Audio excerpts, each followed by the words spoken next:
එක්කෝමත් එක කාලෙක මායාකාරී ගමක බෙලා කියලා පුංචි ගෑනු ළමයෙක් හිටියා. ඒ ගමේ ෂේරා කියලා කරුණාවන්ත මායාකාරියෙකුත් හිටියා.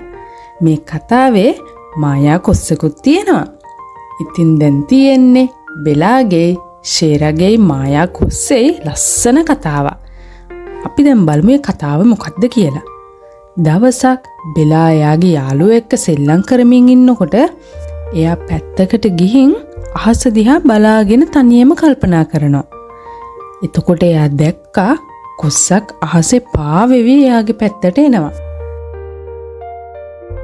ඒ කොස්සෙන් ලස්සනට එළිය විහිදෙන්න පටන් ගත්තා. මායාකාරී ෂේරත් අහසේ උඩ ඉඳන් මේක දැක්කා.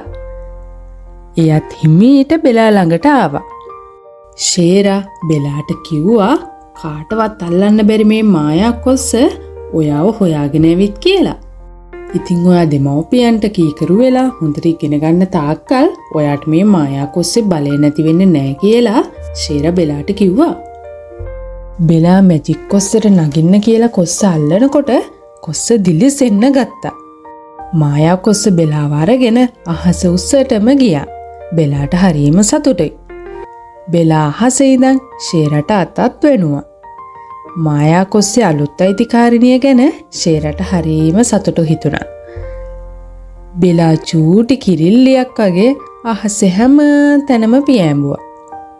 එයා අහසේ ඉඳන් එයාගේ ලස්සන ගමත් හරිය ලස්සනට දැක්කා. ඉතින් යාළුවනේ දෙමව්පියන්ට කීකරුව හොඳින් ඉගෙන ගන්න වැඩ කළොත් අපිටත් මායා බලයක් ලැබෙන්න පුළුවන්.